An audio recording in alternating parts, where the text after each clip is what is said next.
los corazones insaciables son hasta que conocen a su Salvador.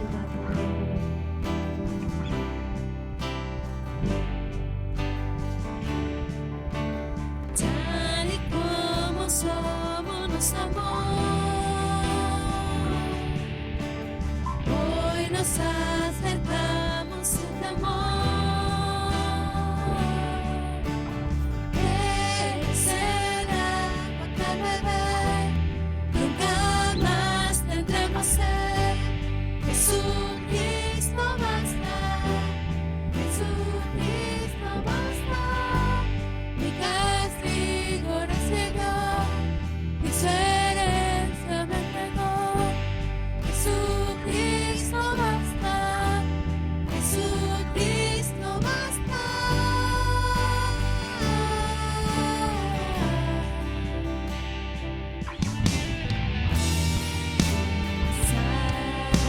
Cansado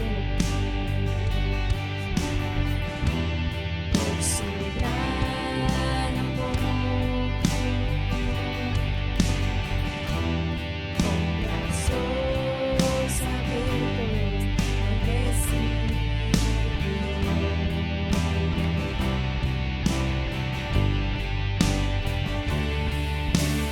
Tal y como somos nos amó, hoy nos acercamos sin temor. Él será cualquier bebé, nunca más tendremos sed. Jesucristo basta, Jesucristo basta. Mi castigo recibió, mi su herencia me entregó. Jesucristo basta, Jesucristo basta. Jesucristo basta.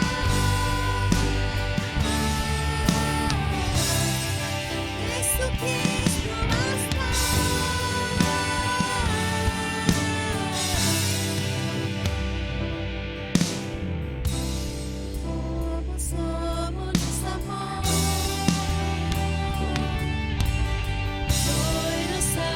nos acercamos sin temor. Tal y como somos nos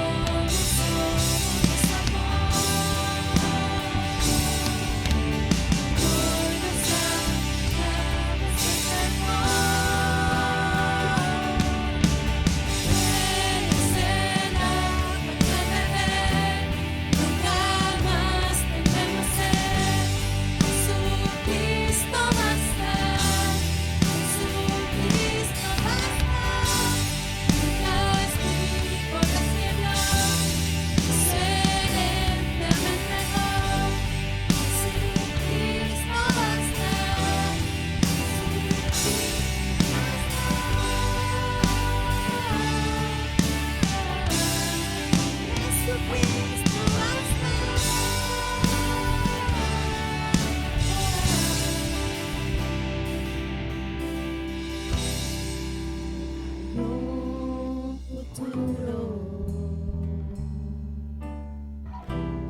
y esperanza fiel. En su amor confiamos, hay descanso en él.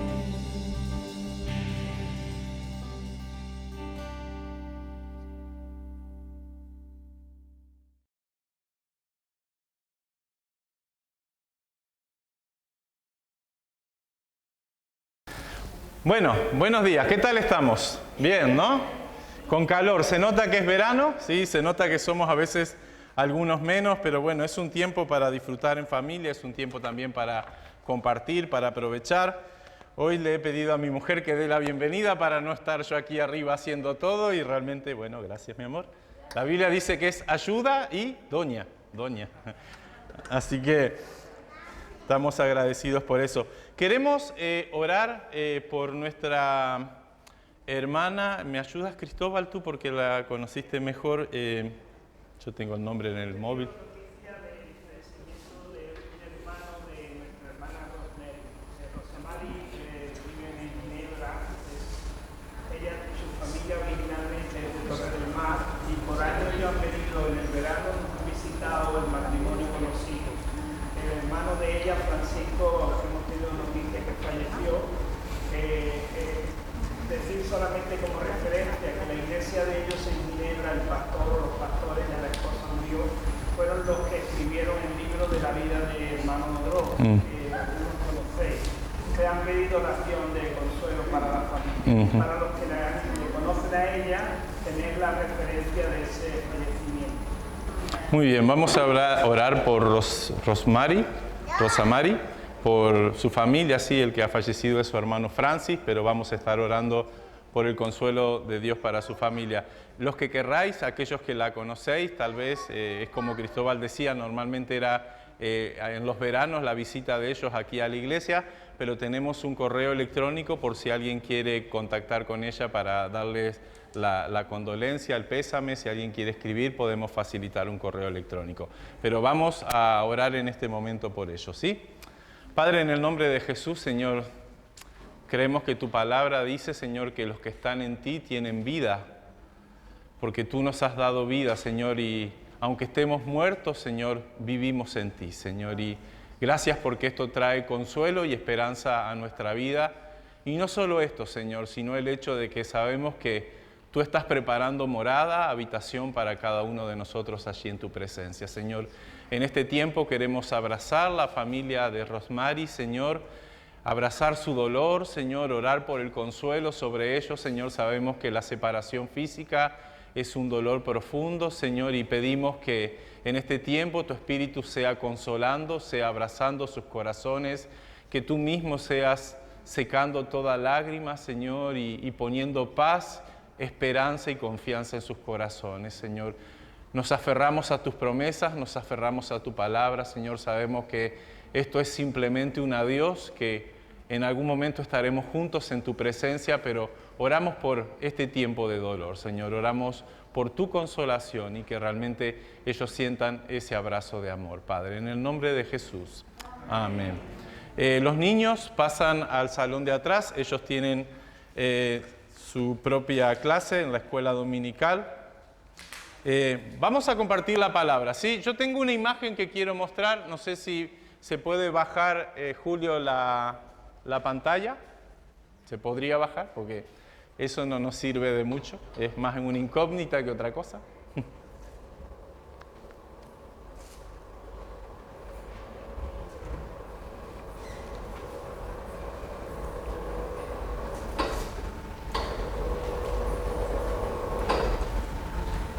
Muy bien, ¿qué ven? Está media blanca la foto, no se ve mucho, pero ¿qué ven? Bueno, una tienda. ¿Alguien dijo una casa?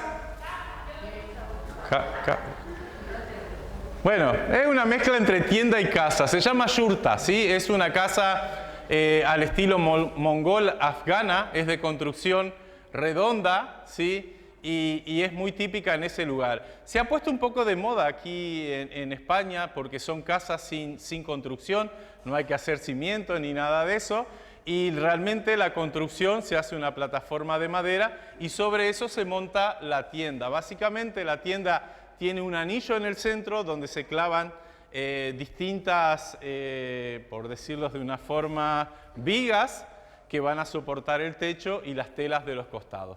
Bueno, esta semana yo he estado trabajando en una de estas, ¿sí? En una yurta. La diferencia es que en vez de estar en el suelo, la dueña del terreno donde se va a poner esta yurta, que tiene un diámetro de 7 metros, la quería a una altura de 1 metro de la tierra. Así que había que hacer toda una estructura de madera, ¿sí? De vigas y columnas, para soportar la tarima que daría como suelo o presuelo a esta yurta donde se va a construir luego esta imagen. Trabajando en esto, ¿sí? Trabajando en esto, vino una pregunta a mi corazón y sé que era una pregunta del Señor. ¿Puede ser la siguiente diapositiva? Venga. Bueno, ¿La siguiente? Va que no quiere, ¿no? Bueno, la siguiente es el título, ¿sí? ¿Qué quieres construir?, me dijo el Señor. ¿Qué estás construyendo? Y yo tomé esa pregunta de parte de Dios como parte de la inspiración para la palabra de hoy, ¿sí? Y mi pregunta es, ¿qué estás construyendo? ¿Qué estás construyendo en tu vida? ¿Qué estás haciendo? ¿Me entienden? ¿Qué estás construyendo en tu vida? Y pensando en esta palabra, construir, ¿sí? Es una palabra que aparece muchísimo en la Biblia, ¿sí? Y la Biblia habla de construcción. Es más, Jesús habla de construir. Y yo voy a mencionar simplemente dos pasajes que son muy conocidos y que hablan acerca de construir. Y son dos pasajes en los cuales Jesús, en cierta forma, increpa a los discípulos y a la multitud con las cosas que Él está planteando. Uno está en Lucas 14 y es muy conocido el pasaje, ¿sí? El pasaje es lo que cuesta seguir a Cristo. Ese es el título en la Biblia de este pasaje. Y básicamente el versículo 28 y el versículo 29 dicen: porque ¿quién de vosotros, queriendo edificar una torre, no se sienta primero y calcula los gastos a ver si tiene lo necesario para acabarla? No sea que después que haya puesto el cimiento y no pueda acabarla, todos los que lo vean comiencen a hacer burla de él, diciendo: este hombre comenzó a edificar y no pudo acabar. Lo dejo ahí, ¿sí? El pasaje sigue hablando de esta gran verdad que Jesús dice, que nadie puede ser su discípulo si no toma su cruz, se niega a sí mismo y le sigue. Pero él en este punto está haciendo realmente una buena comparación con la edificación de una torre. Y yo sé que a veces en nuestra cultura el hecho de pensar, de entregar la vida a Cristo o de seguir a Cristo no tiene ningún costo, ¿sí? ¿A ustedes le costó algo? ¿No? En algunos otros lugares cuesta la vida, en algunos otros lugares cuesta ser el despreciado por su familia, en algunos otros lugares cuesta ser separado de la sociedad. Pero aquí, con la libertad que tenemos en Argentina, con la libertad que yo experimenté en mi infancia, adolescencia, juventud y lo que seguía, no tenía mayor significado. Y tal vez no le encontraba realmente la explicación a este pasaje de calcular lo que cuesta seguir a Cristo. Pero tiene un costo seguir a Cristo. Y a veces no somos conscientes de el costo o la demanda que tiene realmente el Evangelio, porque no es solamente que nos acercamos a Jesús por el milagro o por la bendición, hay algo más. Algo más, Él está pidiendo una entrega, y una entrega completa. Por eso Él habla y da este ejemplo de qué persona que va a edificar, que va a construir una torre, no se sienta primero y calcula lo que tiene y si le alcanza para poder terminarla. Y dicho este ejemplo, en medio de la construcción de esta plataforma para construir la yurta, nos quedamos sin madera y pasaron varios días hasta que podamos seguir trabajando, porque no se calcularon realmente bien las cosas que hacían falta. Otro pasaje que habla acerca de construir es el pasaje de los dos cimientos. Y yo voy a usar la versión que está en Lucas para no irme más lejos del libro que tengo abierto. En Lucas capítulo 6, versos del 46 al 49, Jesús habla acerca de este hombre prudente o este hombre insensato que va a construir su casa, ¿sí? Dice así: ¿por qué me llamáis Señor, Señor, y no hacéis lo que yo os digo? Todo aquel que viene a mí y oye mis palabras y las hace, os indicaré a quién es semejante. Semejante es al hombre que al edificar una casa, cavó y hondó y puso fundamentos sobre la roca.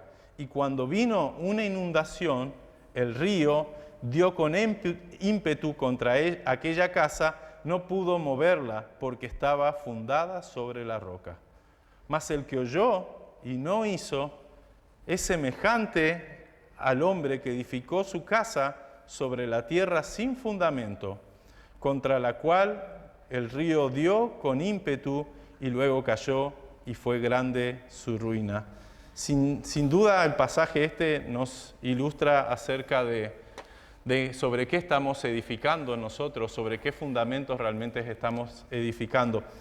Pero yo quiero hacerte una pregunta y yo quería traer unas hojitas de papel para que cada uno pueda construir brevemente algo con las manos y decir, estoy construyendo esto, pero ¿qué estás construyendo en tu vida? ¿Qué estás haciendo? Y esta pregunta de ¿qué estás construyendo?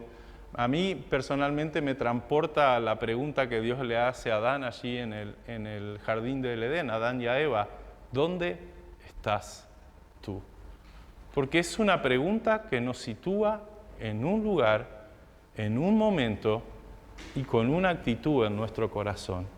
Entonces, yo sé que muchos ya tal vez somos mayores y es como que tenemos la vida ya vivida, pero mientras estamos aquí, mientras tenemos vida, ¿qué estamos construyendo?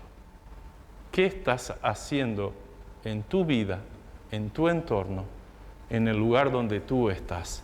Y yo quiero separar tal vez el enfoque de la reflexión de esta mañana en dos áreas, ¿sí? Voy a empezar por un área más personal, pensando en nosotros mismos, y luego la voy a llevar a otro ámbito, ¿vale? Pero quiero que tengamos este contexto de qué estamos construyendo.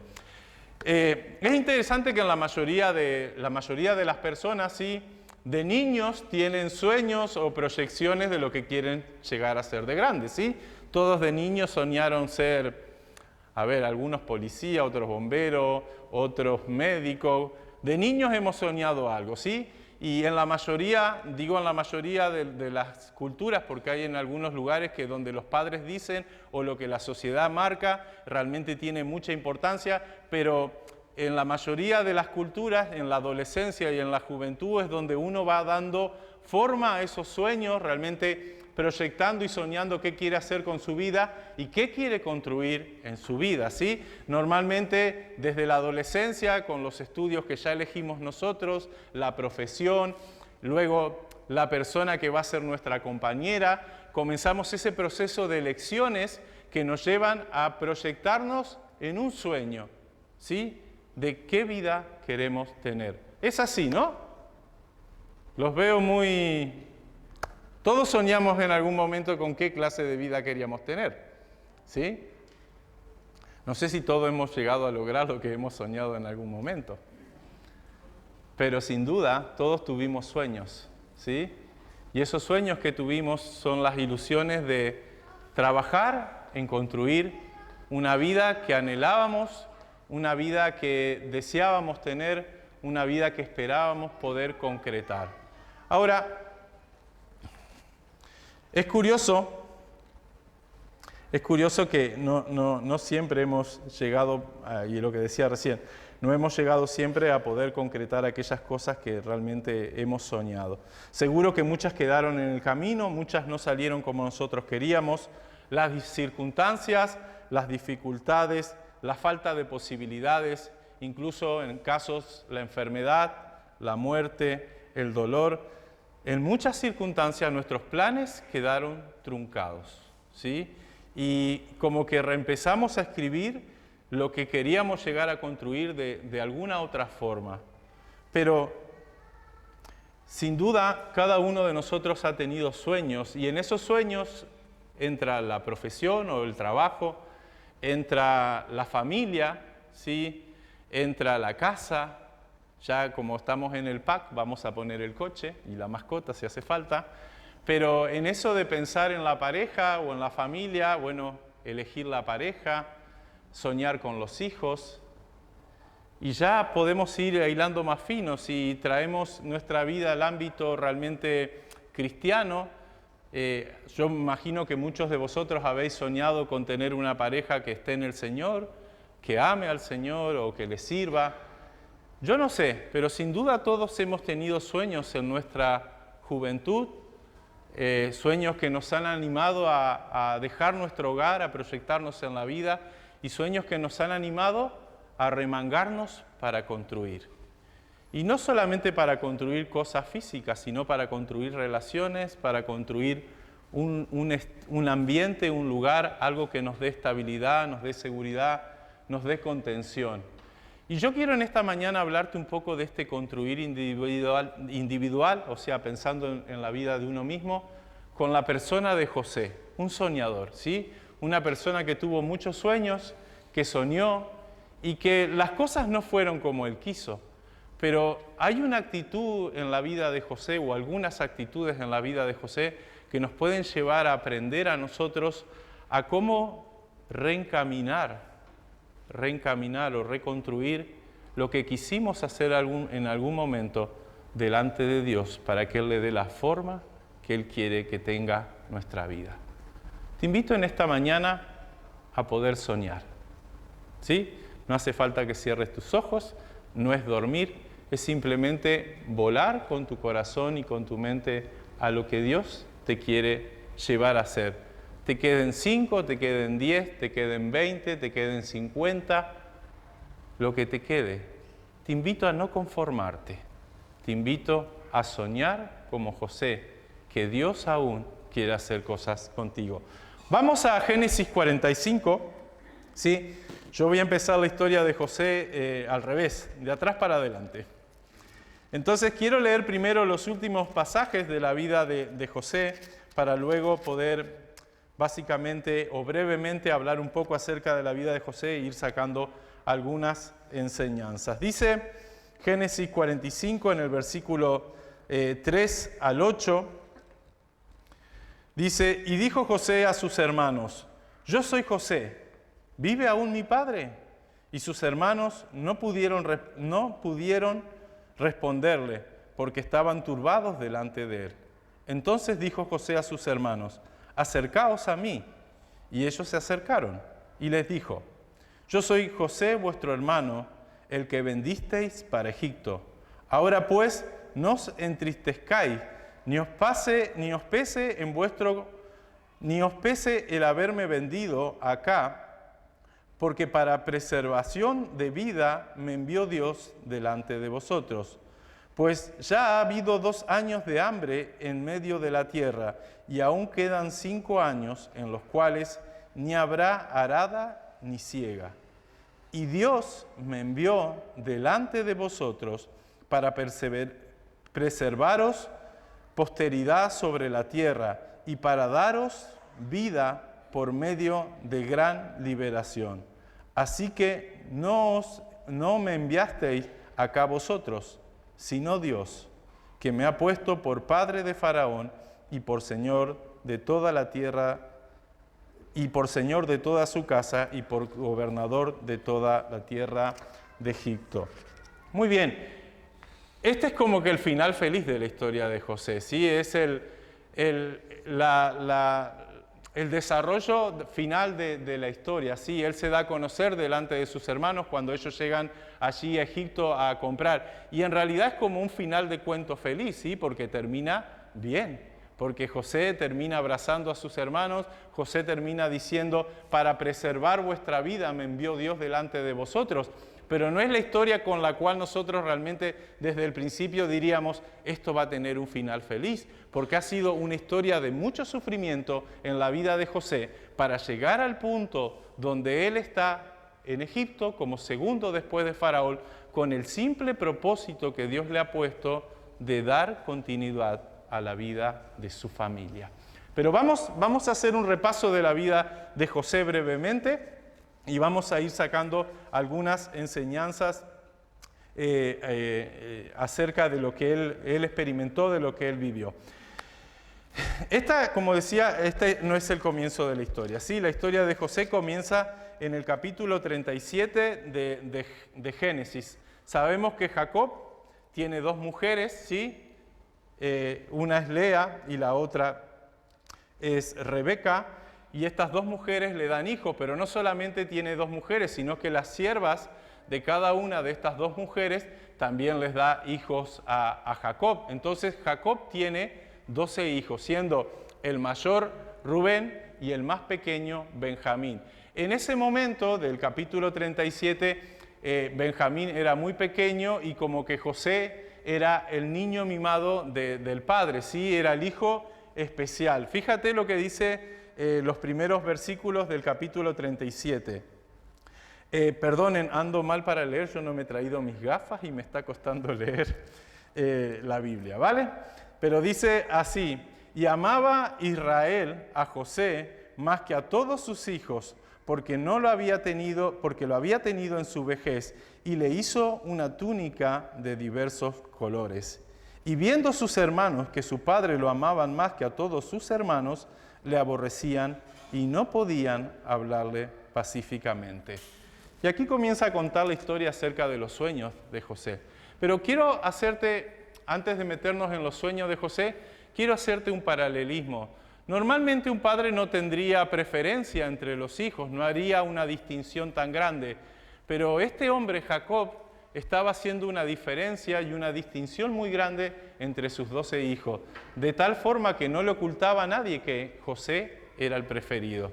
Y a tal punto que le hace una túnica de colores como para exhibir delante de sus hermanos que José era su preferencia, era su niño mimado.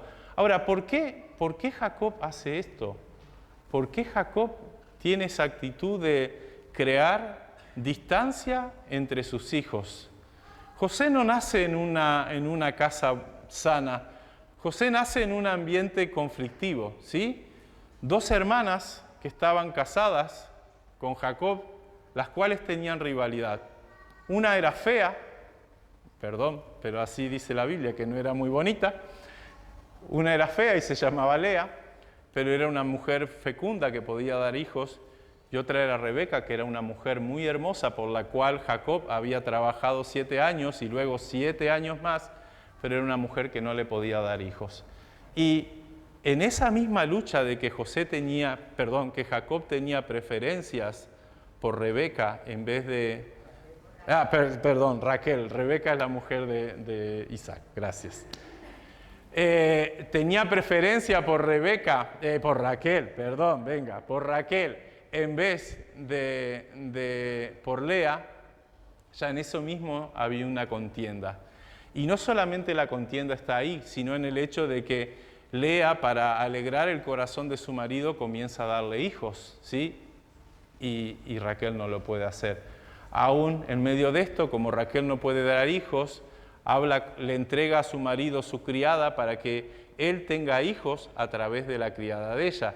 Lea, que ya casi no podía tener más hijos, aunque luego tiene más hijos, también le entrega. Y la rivalidad en la casa, era muy grande. Al punto, que se compraron, ¿sí? Por unas mángoras, una fruta, se compraron con quién dormiría esa noche Jacob, ¿sí? La rivalidad dentro de la casa era muy grande. Y la rivalidad entre los hijos de Jacob era muy grande. Y encima, sobre esas cosas, Jacob, teniendo una preferencia sobre José, aumenta la rivalidad entre los hermanos. Dice que no podían hablarle pacíficamente porque su corazón estaba lleno de resentimiento. Pero la historia esta no comienza en Jacob. Esta historia comienza antes. Isaac, entre 2 hijos, prefiere a Esaú en vez de ser igualitario entre los 2. Dice que Isaac amó más a Esaú y tuvo preferencia por Esaú. Y su mujer, Rebeca, ahora sí, Rebeca, es que la tenía en la historia y se me enganché con Rebeca. Y su mujer Rebeca, ¿por quién tenía preferencia? Por Jacob. Isaac amaba a Esaú, Rebeca amaba a Jacob. Isaac, como Esaú era hombre de campo, hombre de caza, hombre de ganarse el sustento con sus manos, su corazón estaba allí. Pero Rebeca, como Jacob era un niño más introvertido, de estar en la casa, más pendiente allí de los quehaceres de la casa, amaba más a Jacob. Y la historia no es allí. La historia todavía comienza antes, ¿sí? Sara, por ley, Sara, esposa de Abraham, tiene 2 hijos.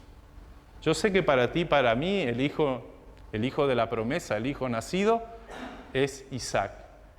Pero según la ley de ese momento, según lo que estaba establecido culturalmente, cuando una mujer le daba su sierva a su marido para que le engendre hijos para ella, la sierva, una vez que estaba embarazada, dice que paría sobre las rodillas de la dueña, de su ama, y ese bebé pasaba a ser suyo.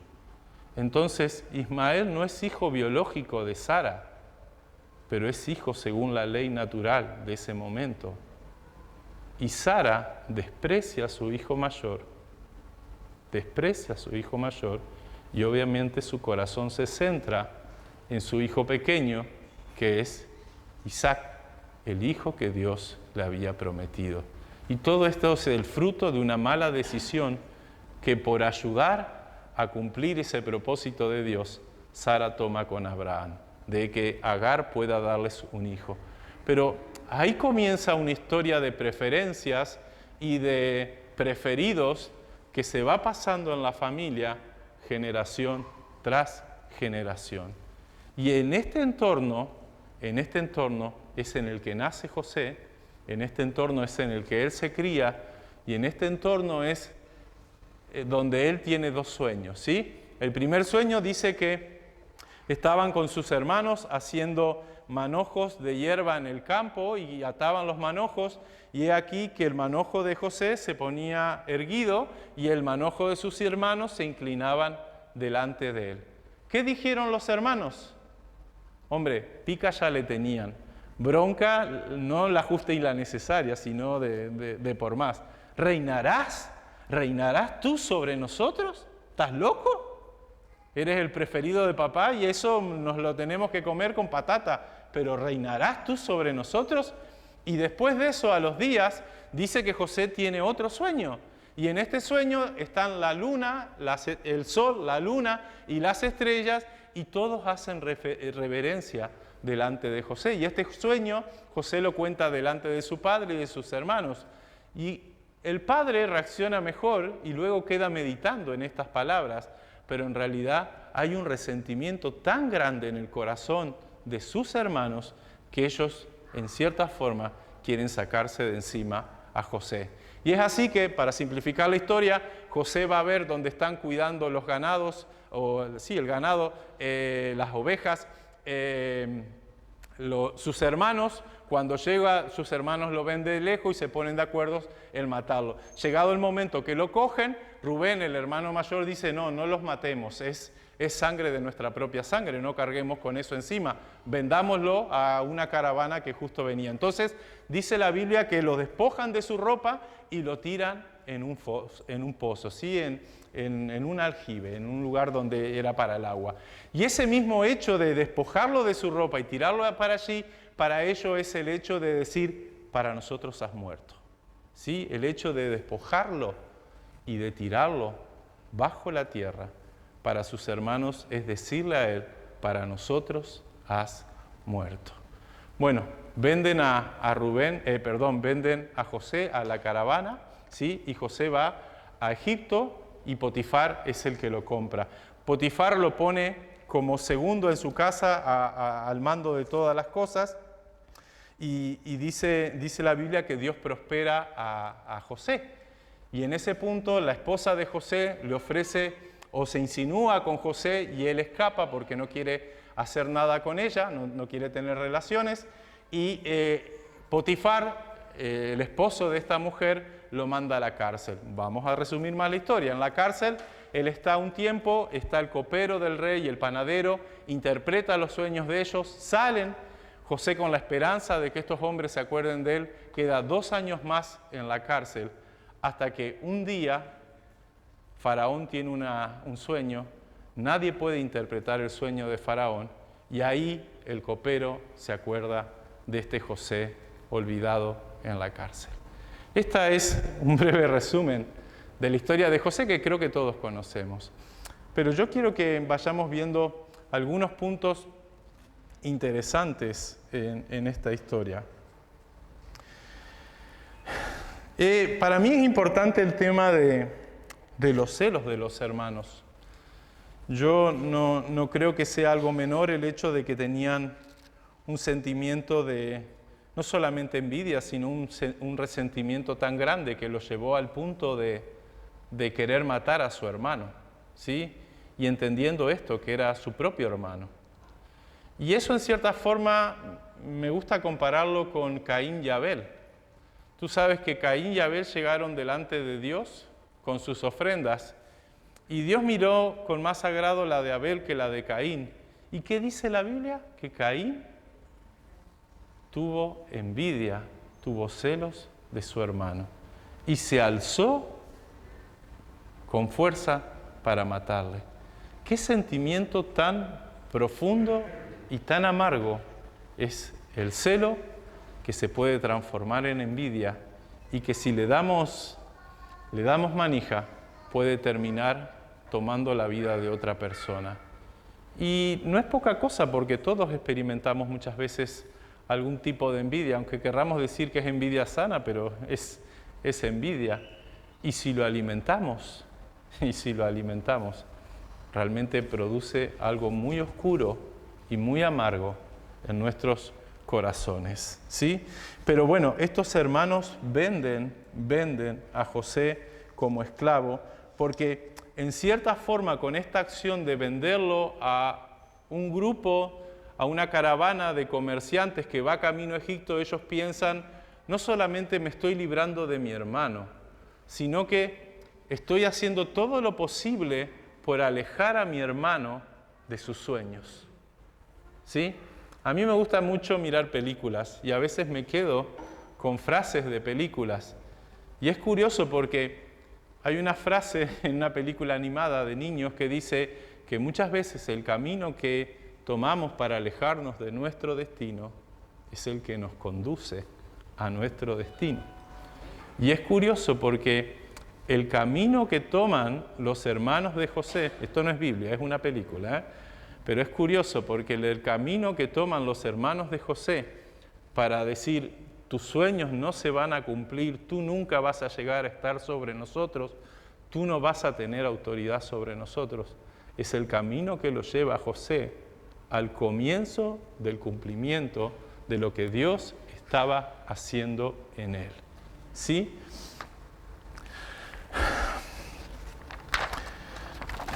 Hay algunas cosas que yo quiero rescatar de esto, de la historia de José, antes de llegar al final de su historia.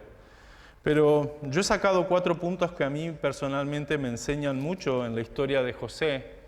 Y el primer punto es, tu pasado no condiciona tu futuro.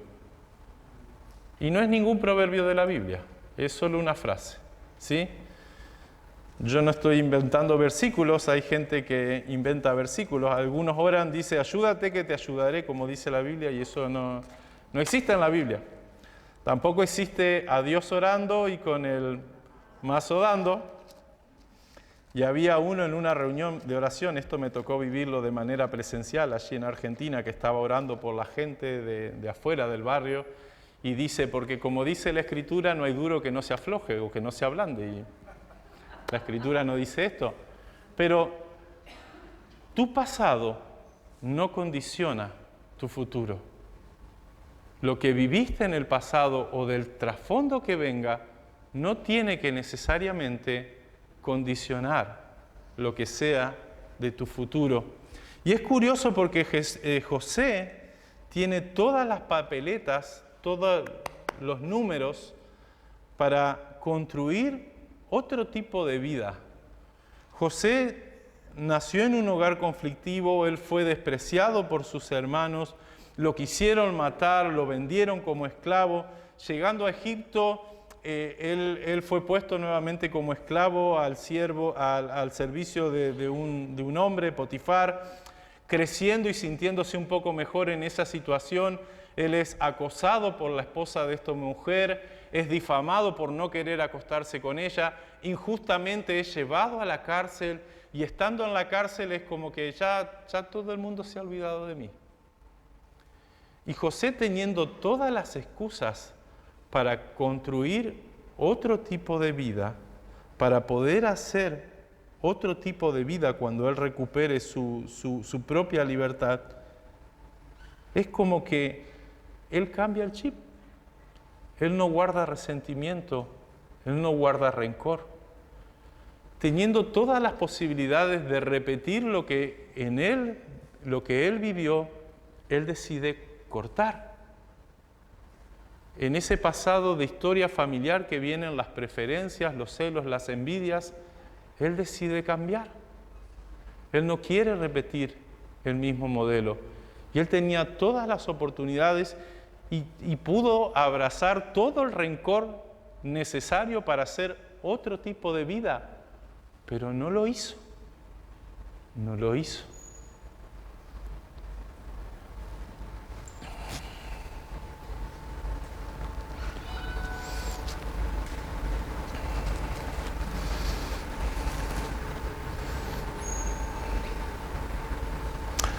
Yo no sé qué arrastras tú de tu pasado.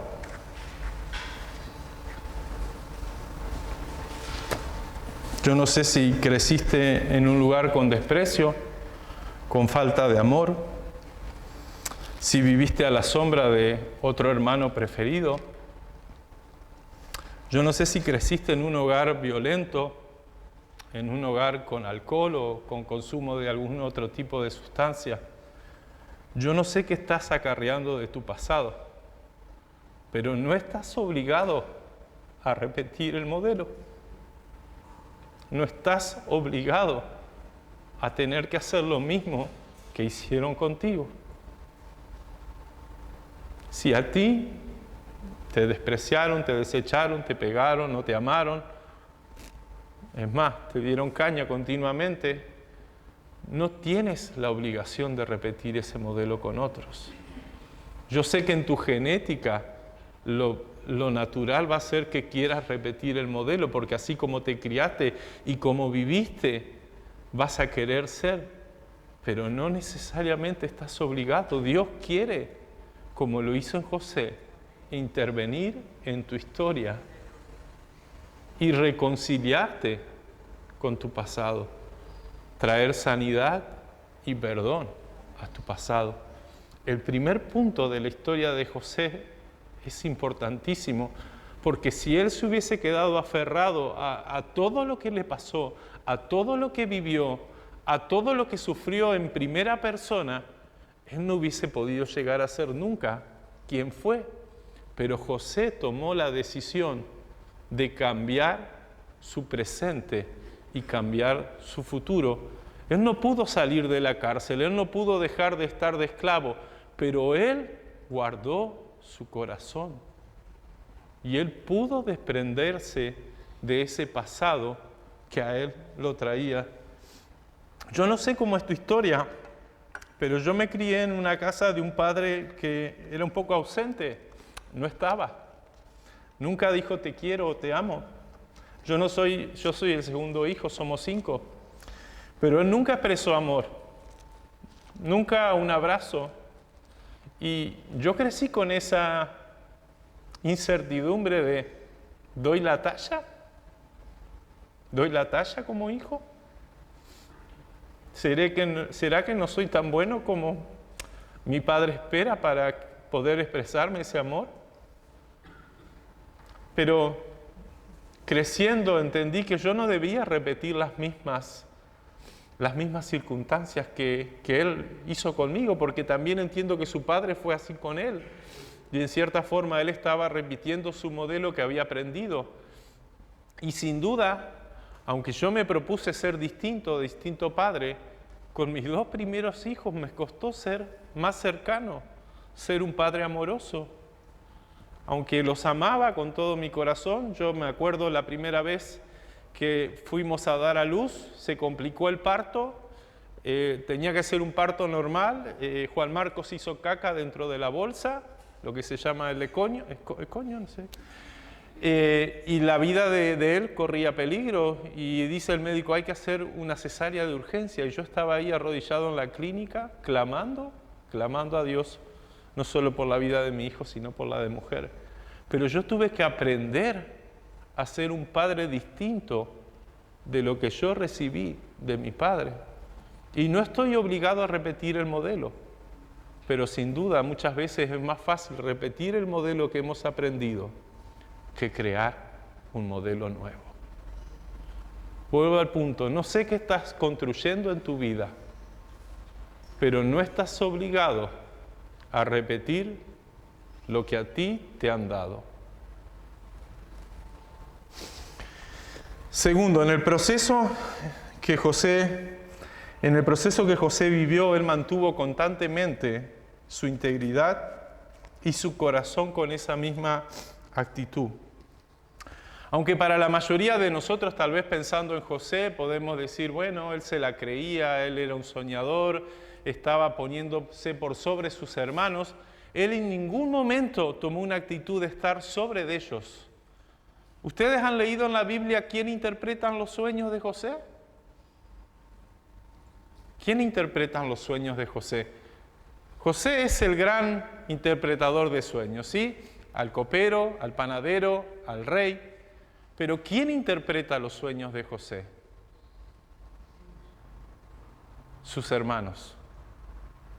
Sus hermanos interpretan los sueños de José. ¿Reinarás tú sobre nosotros? ¿Estarás sobre nosotros? José en ningún momento lo dice. En ningún momento él se pone en posición. Es más, si ustedes ven la historia de José, nunca fue el primero y nunca quiso ser el primero. En la casa de Potifar, él es el segundo después de Potifar, ¿sí? Tenía control sobre todo, pero Potifar era su señor. En la cárcel estaba el jefe de la cárcel y José era el segundo. Él estaba en control de todos los presos, pero él no era el principal. Cuando llega delante de Faraón y cuando interpreta su sueño, ni siquiera José mismo se promociona o se autovende para decir, mira, ponme a mí que yo sé cómo tengo que administrar los 7 buenos años para los siguientes 7 malos años. Ni siquiera, él dice, búsquese a alguien que sepa administrar, que sepa guardar y tener para cuando vengan los años malos. Y ahí mismo el faraón le dice, ¿quién mejor que tú, que en ti reposa el espíritu de los dioses? Pero José nunca se promocionó, nunca buscó ese primer lugar, nunca buscó el reconocimiento de estar por sobre los demás. Eso fue algo que pusieron sus hermanos, no en su boca, sino que dijeron ellos. Pero él mantuvo ese corazón íntegro de servicio y de estar pendiente de cómo podía servir a los demás continuamente. Hay algo que es notorio desde que él llega a Egipto. La palabra declara, y Jehová estaba con él, y lo prosperaba en todo. Esas palabras se repiten a lo largo de la vida de José, por lo menos en estos momentos de cambio, porque él mantuvo un corazón de integridad y un corazón recto delante de Dios. Y Jehová estaba con él. Él no ambicionó nada, él en realidad ni siquiera pidió ser el segundo después de Faraón. En ningún momento él, cuando la esposa de Potifar se le insinúa, en ningún momento él lo ve como una ventaja de oportunidad para crecer o para estar mejor. Es más, así como las dueñas de casa podían a sus criadas dársela a sus maridos para tener hijos de ella, los dueños de casa podían tener relaciones sexuales con sus esclavos, porque era parte de lo que se manejaba en ese momento, y hubiese podido ser algo más normal para José, pero él dijo, mi amo Potifar me ha puesto sobre todo, lo único que te ha dejado para él, eres tú, y yo no voy a tomar su lugar, yo no me voy a poner en ese lugar. José guardó su integridad y su corazón. Él en todo momento se mantuvo confiando a la espera, clamando delante de Dios. Saben que la Biblia no nos habla de la vida espiritual de José, no nos dice nada, pero yo creo que fue una persona que clamó constantemente delante de Dios. Tercer punto, José dejó que Dios transforme su corazón. Es interesante que cuando es el segundo de Egipto, cuando José ya se establece como gobernador, dice que él se casa y que Dios le da 2 hijos. Y es interesante para mí los nombres que pone a sus hijos, porque el primero fue Manasés, que quiere decir, Dios me hizo olvidar todo el trabajo. Y por todo el trabajo no se está refiriendo a todo lo que tuvo que hacer, sino todo el sufrimiento por lo cual él tuvo que pasar para llegar ahí. Dios me hizo olvidar todo el trabajo y la casa de mis padres. También reconociendo esto, Dios me hizo olvidar todo el dolor que produjo la casa de mi padre. Y yo sé que si pensamos en la palabra olvidar es como que, bueno, ya está, ya no lo tengo en cuenta. Pero ese olvidar al que hace la Biblia es quitar ese dolor, quitar esa amargura que podría estar, quitar ese resentimiento. Cuando está hablando de ese olvidar, realmente es cuando la Biblia menciona que Dios ha olvidado nuestros pecados y lo ha arrojado al fondo de la mar y no tiene más memoria de ello. Ese olvidar profundo de que no hay resentimiento, no hay dolor. Dios me ha hecho olvidar. Y con su segundo hijo, que le pone Efraín, dice, Dios me hizo fructificar en la tierra de mi aflicción. Ahora, José es el segundo después de Faraón. ¿Y él dice que Egipto es la tierra de su aflicción?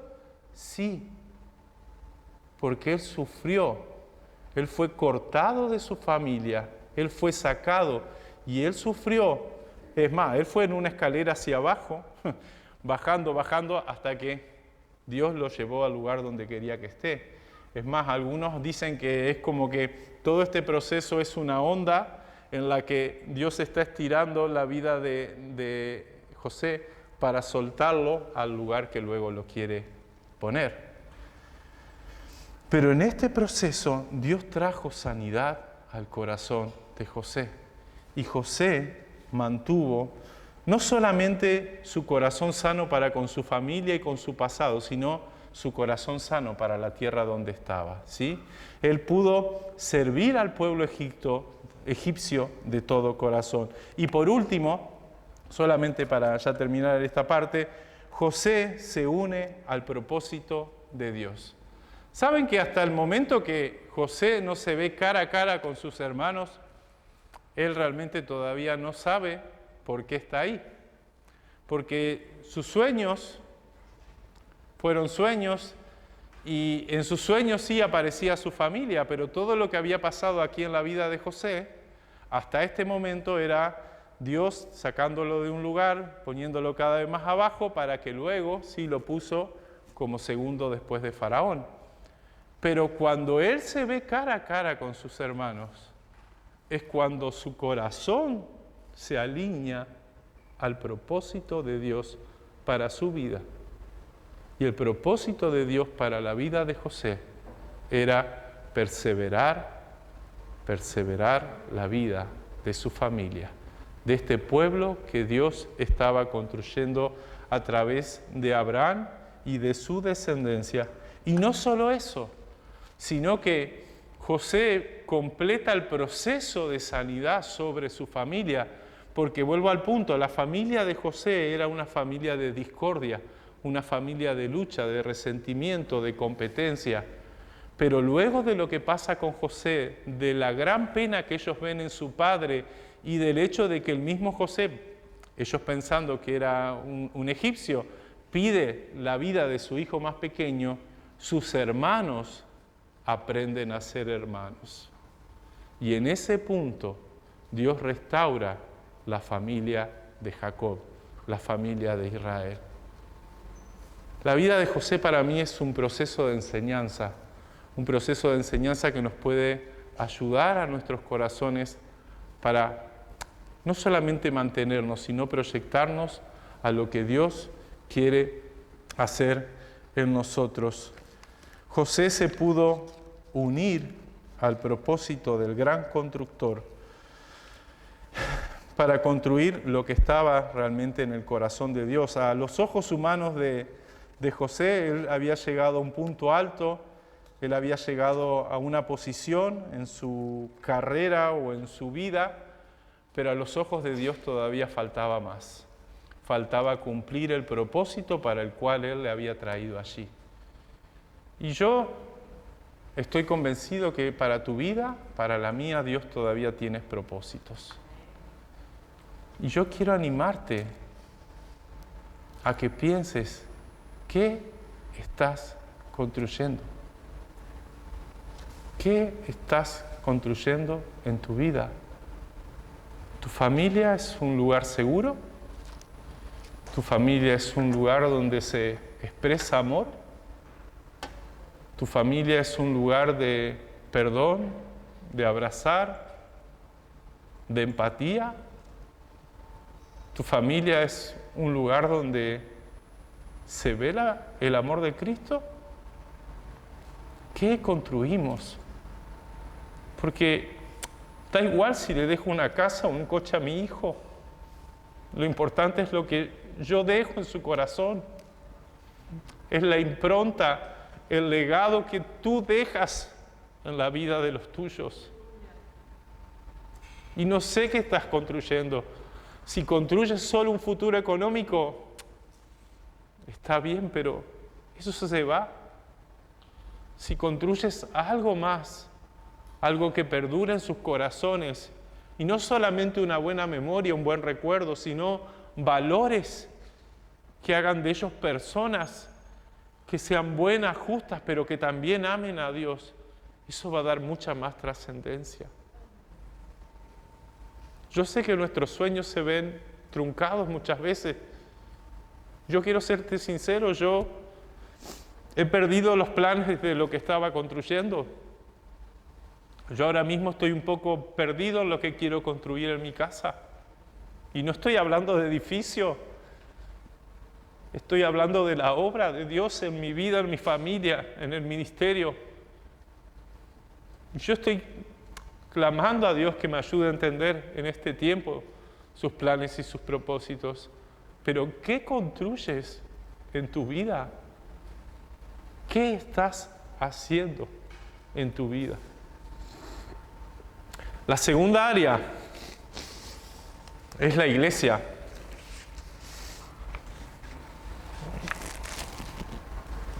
Y pensar en esto de construir la iglesia me hace acordar un poco al libro de Nehemías, a cuando reconstruyen el muro de Jerusalén. Dice la Biblia que cada familia construía su parte del muro. Que cada familia construía su parte del muro y colaboraba en la construcción. Quiero leerte un pasaje que está en Primera de Corintios, capítulo 3, del verso 9 al verso 15.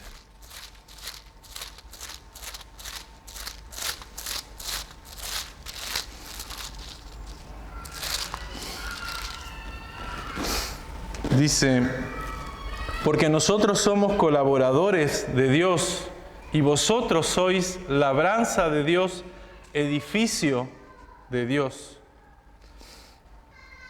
Conforme a la gracia de Dios que me ha sido dada, yo como perito arquitecto puse el fundamento y otro edificó encima. Pero cada uno mire cómo sobreedifica. Porque nadie puede poner otro fundamento que el que está puesto, el cual es Jesucristo. Y si sobre este fundamento alguno edificare oro, plata, piedras preciosas, madera, heno, hojarasca, la obra de cada uno se hará manifiesta, porque el día la declarará, pues por el fuego será revelada, y la obra de cada uno, cual sea, el fuego la probará. Si permaneciere la obra de alguno que sobreedificó, recibirá recompensa. Si la obra de alguno se quemare, él sufrirá pérdida, si bien él mismo será salvo, aunque sea por fuego. ¿Qué estamos edificando? ¿Qué iglesia estás edificando? En mi entendimiento, Yo no soy el que edifico a la iglesia. En mi entendimiento es el Señor, pero es con la participación de cada uno de vosotros. Así como fue en el caso de ese muro de Jerusalén, cada familia era responsable de reconstruir la parte que estaba delante de su casa. Yo entiendo que en la iglesia de Cristo tú eres responsable y yo soy responsable de construir. Y no estoy hablando del edificio. Y yo creo que a veces llegamos, nos sentamos y está todo muy lindo, está todo bien, y miramos lo que tenemos. Gracias a Dios ya no se llueve el techo, gracias a Dios funciona el aire acondicionado, gracias a Dios estamos bien. Pero esto es un templo, es un edificio, esto no es la iglesia.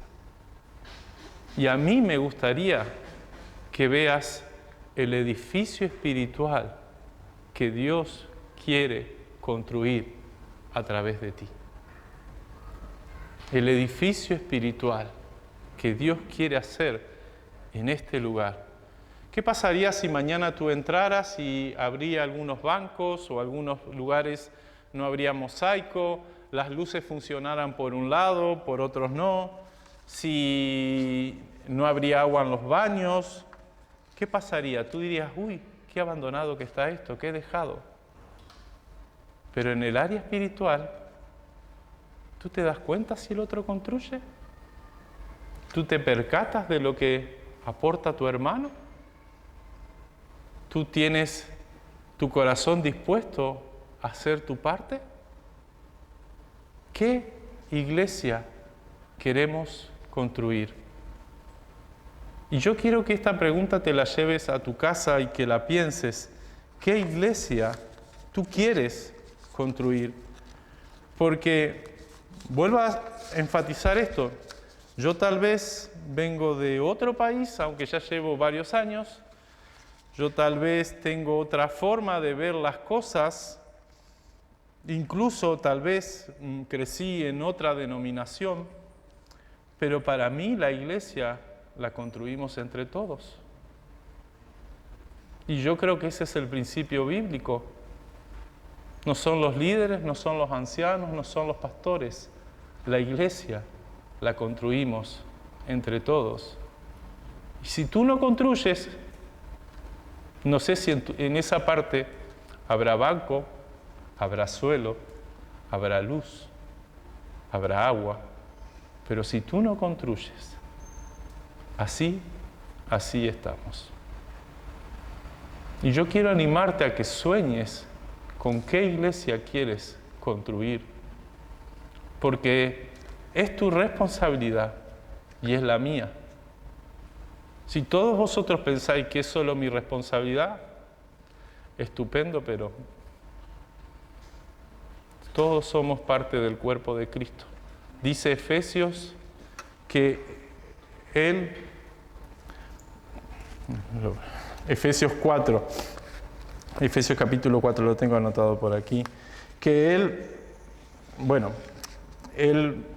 llamó a apóstoles, a pastores, a maestros, a fin de edificar a los santos, a fin de construir la iglesia.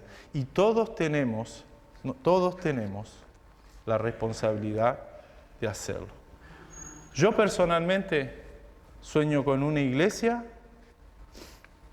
que pueda, más que tener paredes de material, pueda tener paredes de telas, como una gran tienda, y que cada tanto esas paredes se puedan mover, que cada tanto podamos ensanchar el lugar de la iglesia. Yo sueño con una iglesia que llegue a la gente con esperanza y con transformación. Yo sueño con una iglesia donde todos nos impliquemos en extender el reino de Dios. Yo sueño con una iglesia llena de niños, de adolescentes y de jóvenes. Y lo dije la última vez que estuve compartiendo. Yo creo que más que nunca nos tenemos que centrar en alcanzar las siguientes generaciones. Y por último, sueño con una iglesia que esta ciudad le quede chica, que diga, bueno, ya lo he llenado, como dijo Pablo, ya lo he llenado todo con el Evangelio. ¿A dónde más puede ir? ¿A dónde más puedo ir a hablar de este Cristo que cambia vidas? Y que se tome en serio la comisión de Mateo 28 y que vaya a distintos pueblos, a distintos lugares donde aún no hay testimonio de Cristo. Yo sueño con una iglesia viva. ¿Con qué iglesia sueñas tú? ¿Qué es lo que estás haciendo tú por esta iglesia? ¿Qué es lo que le quieres dejar a la siguiente generación? No es un tirón de orejas. Yo quiero animarte a soñar. ¿Tienes 60? Estupendo. ¿Tienes 70? También. No nos jubilamos en el Señor, no nos retiramos, no dejamos de poder contribuir con lo que cada uno de nosotros puede dar para el reino del Señor. Pero ¿qué iglesia queremos construir? Una iglesia que abrace, una iglesia que alcance y una iglesia que transforme. Y como lo he dicho alguna que otra vez en la reunión de oración, yo sueño que mi iglesia sea un hospital. Que esta iglesia sea un hospital. Un lugar donde la gente rota y enferma pueda venir a sanarse, a transformarse y a salir distinta. ¿Con qué iglesia sueñas tú? ¿Oramos? Señor, gracias porque tú nos animas a creerte, Señor, y tú nos animas a construir. Señor, así como en el pasado mencionábamos ese capítulo, Señor, de tu palabra que dice, subid al monte y traed madera y reconstruid mi casa, Señor. Queremos reconstruir, Señor, lo que tú quieres hacer en este lugar. Oh Dios, pon en cada uno de nuestros corazones en lo que podemos participar, en lo que nos podemos sumar, lo que podemos hacer. Señor, que nuestra aportación es valiosa realmente y sobre todo para ti, pero que no nos cansemos, que no echemos culpa, que no digamos, hay que ver lo que están haciendo, sino que podamos tener ese espíritu de implicarnos, de ser parte, de participar, de poder creer que esto es nuestro, que es tierra que tú nos has dado y que tú nos has puesto para aquí, para extender tu reino en este lugar. Señor, mueve nuestros corazones a construir. Que este año, Señor, sea año de construir, de levantar, de transformar no solo nuestras vidas, no solo lo que tú quieres hacer en cada uno de nosotros, no solo las circunstancias personales, la familia, el trabajo, la estabilidad. Señor, no solo la transformación en lo personal, en el ámbito de nuestra vida, de nuestra familia, de nuestros hijos, sino en el ámbito de la iglesia, Señor. Que podamos ponernos de acuerdo, aunar las manos y trabajar para construir tu casa, este templo espiritual formado por piedras vivas que somos cada uno de nosotros. Gracias porque tú eres el gran arquitecto, el maestro constructor. Gracias porque tú eres el que ha puesto estas piedras vivas en cada uno de los rincones de esta iglesia. Pero Señor, queremos construir y te pedimos que traigas fuerza a nuestras manos, fortaleza a nuestras rodillas y que nos pongamos de pie para construir tu iglesia. En el nombre de Jesús.